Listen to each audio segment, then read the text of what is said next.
6.1 17 টাকার একটা অঙ্ক আছে। বলছে কোনো মূলধনের 2 বছরের সরল সুদ ও চক্রবৃদ্ধি সুদ যথাক্রমে 8,400 টাকা এবং 8,652 টাকা। তাহলে মূলধন কত আর বার্ষিক সুদের হার কত? তারপরে এটা কি বলছে বলতো, 2 বছরের সরল সুদ হচ্ছে 8,400 টাকা আর 2 বছরের চক্রবৃদ্ধি সুদ কত 8,652 টাকা। এটা বুঝতে পেরেছিস তো, যে 2 বছরের সরল সুদ 8,400 টাকা আর 2 বছরের চক্রবৃদ্ধি সুদ 8,652 টাকা। তাহলে 2 বছরের সরল সুদ যদি 8,400 টাকা হয়, তাহলে 1 বছরের সরল সুদটা আমরা বের করতে পারবো। তাহলে লিখি 2 বছরের সরল সুদ 8,400 টাকা, অতএব 1 বছরের সরল সুদ 8,400 বাই 2 সমান 4,200 টাকা। এরপর দেখ, 2 বছরের সরল সুদের সাথে 2 বছরের চক্রবৃদ্ধি সুদের পার্থক্যটা কত? 252 টাকা। ওটাই লিখতে হবে। 2 বছরের সরল সুদ চক্রবৃদ্ধি সুদ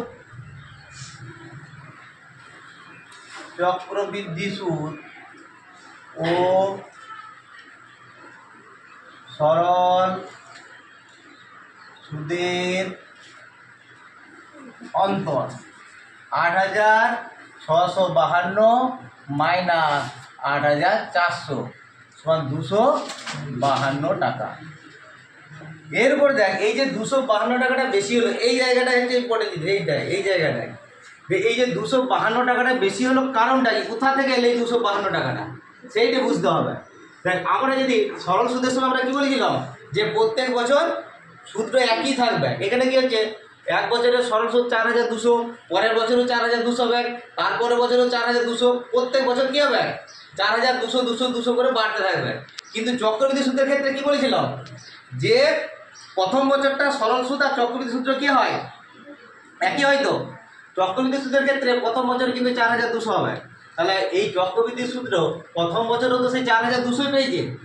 সরল সুদের ক্ষেত্রে যেমন 4,200 পেয়েছে, চক্রবৃদ্ধি সুদের ক্ষেত্রে প্রথম বছরটা কি হয়েছে 4,200 পেয়েছে।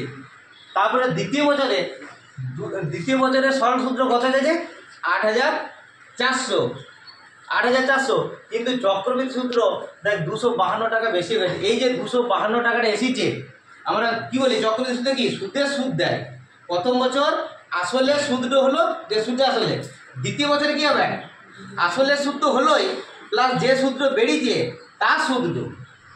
বুঝতে পারলেনি? সরল সুদের ক্ষেত্রে কি হয়, প্রত্যেক বছর সুদটা একই হতে থাকে, কিন্তু চক্রবৃদ্ধি সুদের ক্ষেত্রে কি হয়, প্রতি বছর বাড়তে থাকে। কেন বাড়ে না, সরল সুদের যে সুদটা পেলি তার সুদটাও করতে হয়।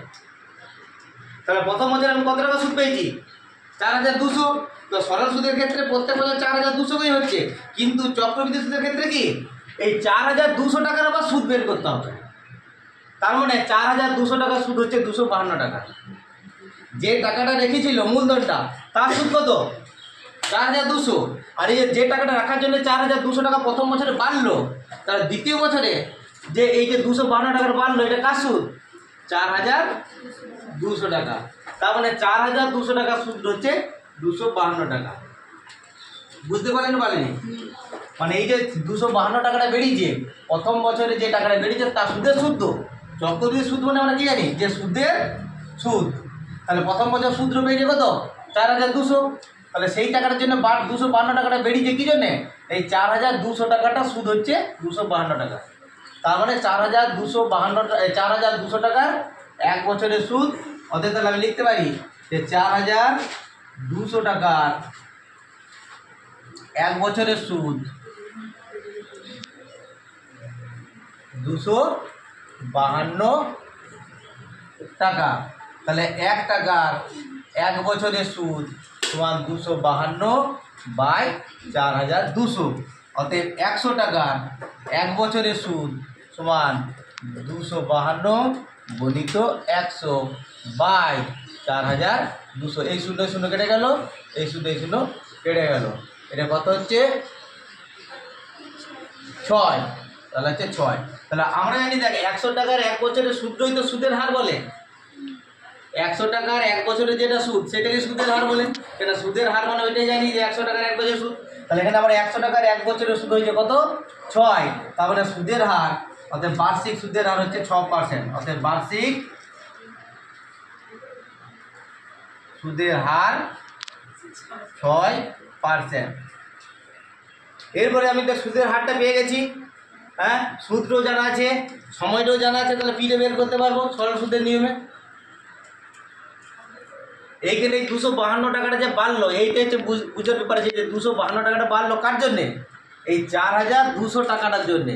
কেন সরল সুদের ক্ষেত্রে প্রথম বছর কত পেয়েছে? 4200 পেয়েছে।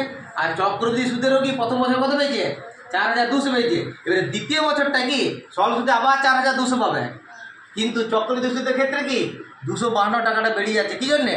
না ওই সুদের সুদ, তার মানে সুদের সুদ মানে কত সুদ হচ্ছে? এই 252 টাকা কার সুদ? 4200 টাকার সুদ। তাহলে এটা হয়ে গেল। এরপরে আমি ইয়ে বের করে নেবো। তাহলে পিতে কত দিয়ে আছে? তাহলে পি দেখ দিয়ে আছে কত? এখানে আয়টা দিয়ে আছে, আয় কত? 8400। সুদের মোট সুদ আয় কত? 8400 টাকা। আর সুদের হার আর কত? 6%, 6। আর সময় পিটা কত?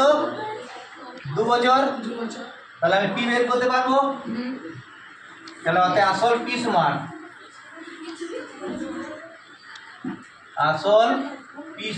আমরা কি জানি? 100 I by RT। 100 I by RT দিতে হয়। তাহলে 100 I মানে কত? 8400। আর মানে কত? 6। আর টি হচ্ছে 2। তাহলে এটা কাটলে কত হচ্ছে? 2 দিয়ে কাটলে হচ্ছে, এইটাই কাটছি, 2 দিয়ে কাটলে হচ্ছে 4, 2, 0, 0। এটা 6 দিয়ে কাটছি, 6 7 42। তাহলে কত হচ্ছে? 70,000 টাকা, তাই তো? 70,000 টাকা। তাহলে আসলটা পেয়ে গেল 70,000 টাকা।